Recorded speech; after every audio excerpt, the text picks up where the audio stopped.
Greeting, fellow Viceroys. I would like to share with you the story how I reached 280 resolve with my subject. We embarked to the marshlands, seeking the fabled Leviathan carcass. I handpicked 9 lizards to accompany me, took a few building resources, call, and accepted few more volunteers. We arrived at the beginning of the drizzle season. I knew that the dead Leviathan was to be in Forbidden Glade. But which one? I ordered my woodcutters to head south, as that glade was the closest. We also started to gather basic food source, eggs. As the trading outpost was being set up, the Queen's envoy arrived with Cornerstone. After a bit of negotiation, he revealed the meat specialization Cornerstone, the one I was hoping for. The envoy arrived shortly again with the Queen's orders. I promised to explore 2 glades and repair or salvage 1 abandoned building. For that, I was to be rewarded by a toolshop blueprint and a lot of tools. That promise I made twice. As for the 3rd order, I had to deliver a few tools. As the way south was being cut, I went through the blueprints we had. I selected the druid's hut for cheap fuel production and clan hall so my workers can gather more effectively. To finish setting up, I let my brave villagers build themselves few buildings where they can work, some where they can sleep, and few barrels to make the place nicer. Finally, the southern Forbidden Glade revealed its secrets: abundant shelter, hungry mistworm, and the giant protofungus. I ordered to repair the shelter, make way for the eastern Forbidden Glade, send the mistworm to the Queen, and ignore the protofungus. During the storm, a resting area was built with lamp and few flowers. That should somehow improve the production speed. At the start of year 2, a lot of visitors arrived. First was the envoy with Cornerstone. I did not like anything, but after some negotiation, he offered any blueprint I wanted. I needed the Trapper's Camp blueprint, but I still had few blueprints of my own. I went through them, but it was not there, so I accepted his offer. The next were newcomers and Sahilda, the general trader. It was nice from her to visit, but she did not have anything useful to trade. And to close the pack, the envoy came again, this time with orders. I had to have a lot of happy lizards and a lot of meat. Well, that goes hand in hand. As we were getting more to the east, we opened our first dangerous glade containing Rain Spirit Totem, which I immediately ordered to be converted with a call to converted Rain Totem, then a large encampment and a butcher. My fellow lizards were unhappy due to the Rain Totem, so I stopped exploring and burned some wood. That did not help. So I put one in charge of the burning. It persuaded most of them, but one still left. It was clear we would not open the eastern glade before the storm, so I called our woodcutters to the settlement and built a few parks and gardens. It's supposed to protect the settlement from corruption. With the beginning of New Year, the exploring was restarted. We also received new cornerstone from the envoy and welcomed 4 newcomers.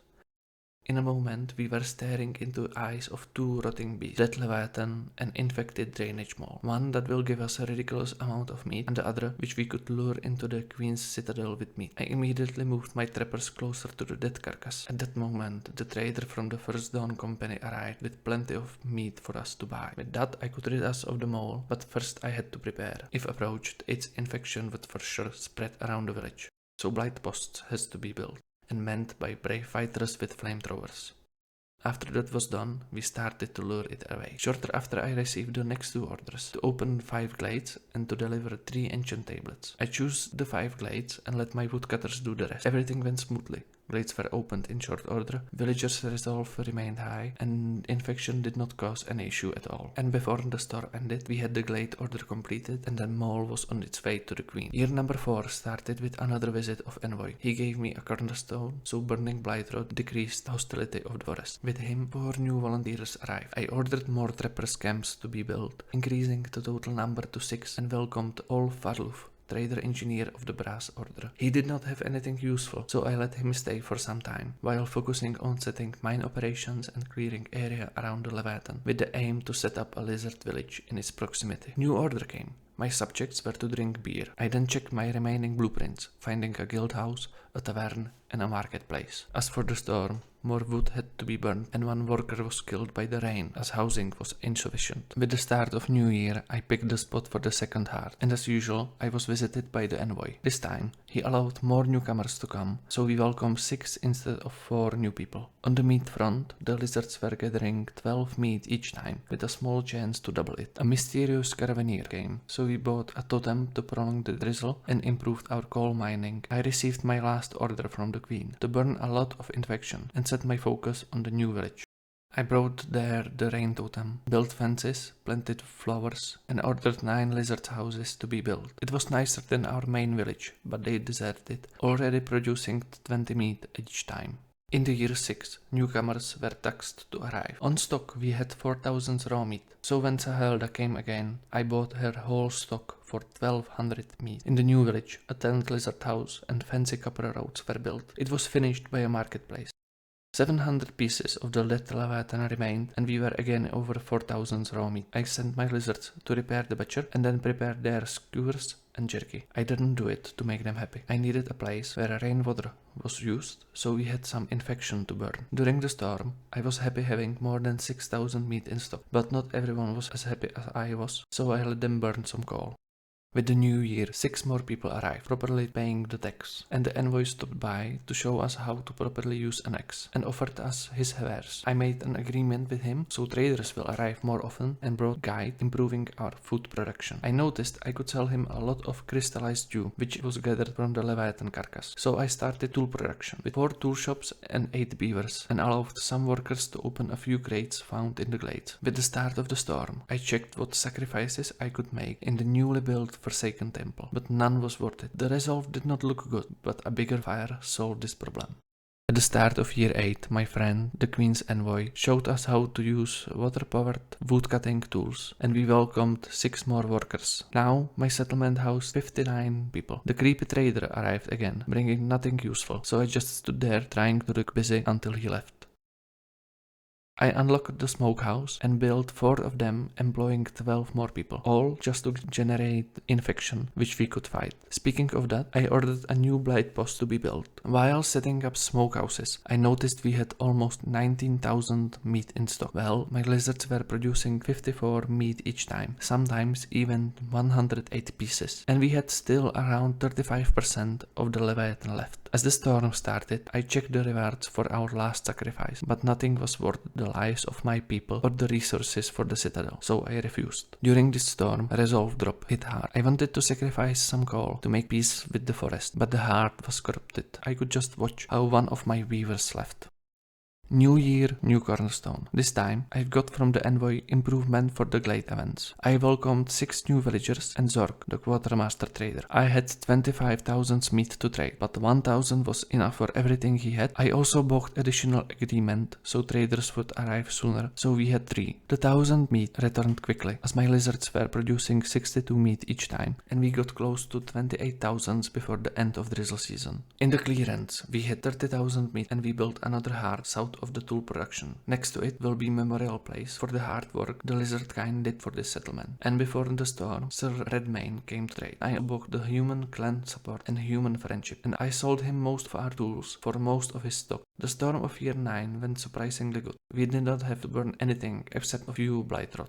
In the 10th drizzle season, I added 10 lizard houses to the 3rd village center, and I received the last gift from the envoy, a trade logs, so I can track traders and make sure they do not linger on the way to us. We also opened the dangerous glade south of the new heart to make the area more open. We discovered a harmony spirit altar, which looked like the smaller version of our heart with a deer instead of a tortoise. Speaking of tortoises, Zork also visited to trade. We had more than 38,000 meat to trade, so I was happy he visited. I bought everything except meat for 1,200 meat plus an additional agreement. I finished the tool production village with a guild house, which also increases the speed traders arrive. My villagers were really happy during the year, as I forgot to employ my woodcutters.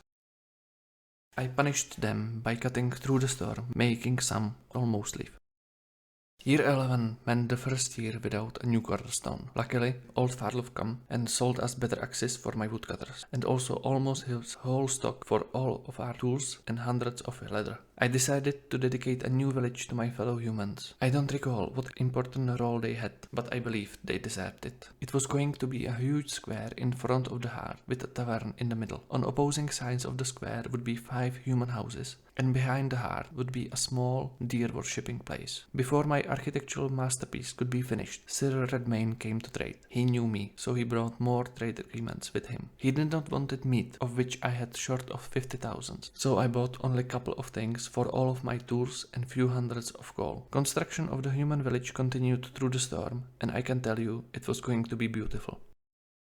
At the start of year 12, I visited the dead Leviathan. Only couple pieces of him were remaining. My lizards were doing good job, producing 84 pieces of meat with high chance to double it. A horse trader arrived and dared me to see what's inside the boxes, so I bought all of them so quickly I did not see what's inside them. Then I proceeded to buy his whole stock for almost 2,000 pieces of jerky. I hoped that saved some other Viceroys of his silly questions. My subjects were really happy. I was nervous the queen would call me back believing my task was done. I denied them jerky and more nice stuff, and that saved me for the moment. Another trader visited, Bliss Greybone. What can I tell you? I bought almost his whole stock for jerky. The dead Leviathan was finally gone, and we had over 60,000 meat on stock. With that, I knew my time as Viceroy of the settlement was coming to an end, but I still had one thing to do before I was done.